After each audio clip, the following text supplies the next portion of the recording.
नमस्कार दोस्तों, मित्रों, आज चर्चा हमारी जो रहेगी वो कर्क राशि वाले जातकों के लिए रहेगी कि कर्क राशि वाले जातकों के लिए शनि का उदय होना 344 दिन के लिए क्या प्रभाव देगा आपके रोजगार के ऊपर, आपकी शिक्षा ज्ञान के ऊपर, आपकी इम्यूनिटी के ऊपर, आपके हेल्थ के ऊपर।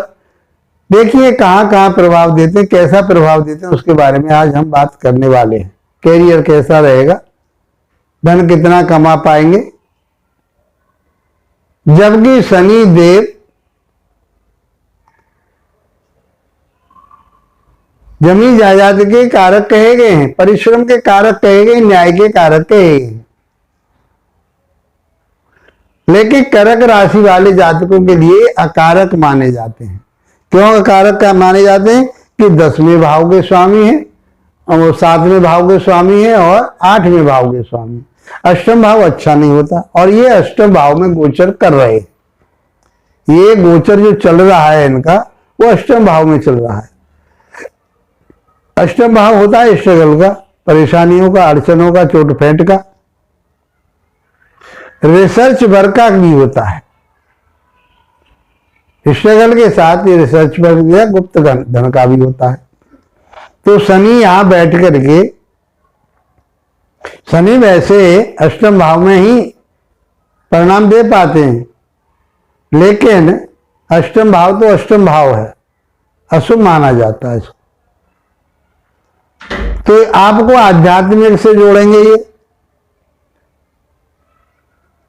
आपको योग से जोड़ेंगे, ये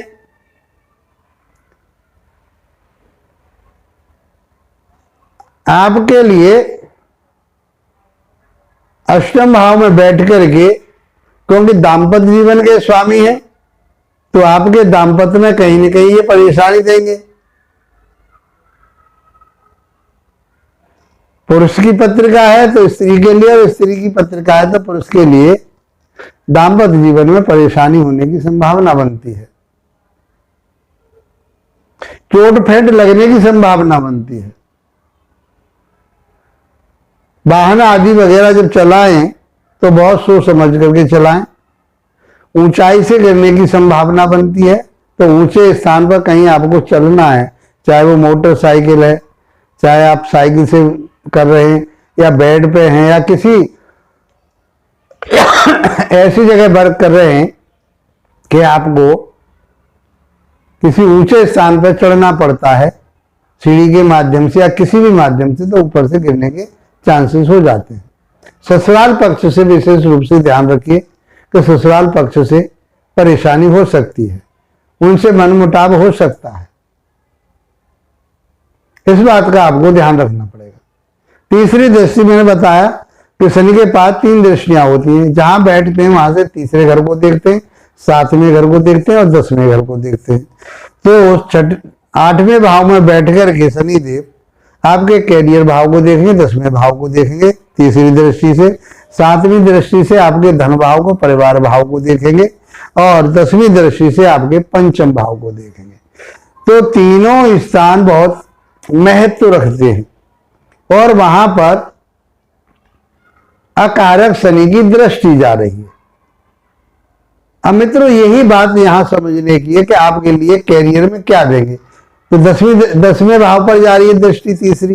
10वां भाव होता है आपका कैरियर का, कर्म क्षेत्र का, कार्य करेगा। आप बिजनेस कर रहे हैं, व्यापार कर रहे हैं, वहां पर कुछ कमी नजर आ रही है। आपके जो वर्कर काम कर रहे थे शायद वो काम ना करके दें, या जो आपके साथ काम कर रहे थे वो आपके साथ मनमुटाव बनाए। मतलब आपके कार्य व्यापार में भी कहीं ना कहीं ये शनि देव डिस्टर्बेंस करेंगे। जब शनि देव अस्त थे शायद उस समय आपके लिए इतना नुकसान नहीं देते, लेकिन अब उदय हो गए, प्रबल हो गए हैं, मार्गी हो गए हैं और अकारक ग्रह कहे गए आपकी कुंडली के मुताबिक, तो आपके प्रोफेशन पर ये असर डालेंगे। 7वीं दृष्टि आपके पिता के साथ में भी संबंध हो सकती है, संबंध आपके कहीं अनबन हो जाए, पिता की पिता से संपत्ति पर कोई विवाद हो जाए, मनमुटाव हो जाए। पिता के साथ आप काम कर रहे थे, हो सकता है कि आप में आपस में जो मानसिकता थी उसमें कहीं खिन्नता आ जाए। तो इस प्रकार से शनिदेव आपके 10वें भाव पर प्रभाव डालेंगे। 7वीं दृष्टि आपके परिवार भाव पर जा रही है, वाणी भाव पर जा रही है, आपके संचित धन पर जा रही है। आप धन को इकट्ठा करने के लिए प्रयास कीजिए। पैसा ऐसी जगह ना लगा दें ताकि आपको यही नहीं मालूम मैं क्यों लगा रहा हूं, किस लिए लगा रहा हूं, उसका मुझे लाभ होगा हानि होगी, ये नहीं करना है आपको। बहुत समझ करके पैसा आपको इन्वेस्ट करना होगा। वाणी पर संयम रखना पड़ेगा। वाणी आपकी असंतुलित हो सकती है, तो उसको आपको ध्यान में रखना पड़ेगा। परिवार में विद्रोह ना फैल जाए वाणी के कारण, पैसे के कारण, उस बात का आपको ध्यान रखना पड़ेगा। दाहिनी आंख का भी ध्यान रखना पड़ेगा, किसी तरह से आपकी आंख पर कोई चोट फोट ना लग जाए या उसमें कहीं रोशनी में कमी ना आ जाए। कोई ना कोई परेशानी आपकी आंख से संबंधित होने की संभावना बनती है। तो परिवार को आपको अच्छा बना के चलना है, परिवार में आपको अपना मधुरता बना के रखनी है, वाणी पर आपको कंट्रोल रखना है, ये आपको करना है। यदि मैं 10वीं दृष्टि की बात करूं तो 5म भाव पर जाती है। तो 5म भाव शिक्षा का है, ज्ञान का, विवेक का है। तो इस पर्पज से तो शनि देव यहां आपको कोई न कोई अच्छी रिसर्च करा रहे हैं, चाहे आप ज्योतिष का काम कर रहे हैं, चाहे आप किसी गूढ़ ज्ञान में लगे हुए हैं, मंत्र तंत्र यंत्रों में लगे हुए हैं, तो आपके लिए ये साधनाएं पूरी होंगी।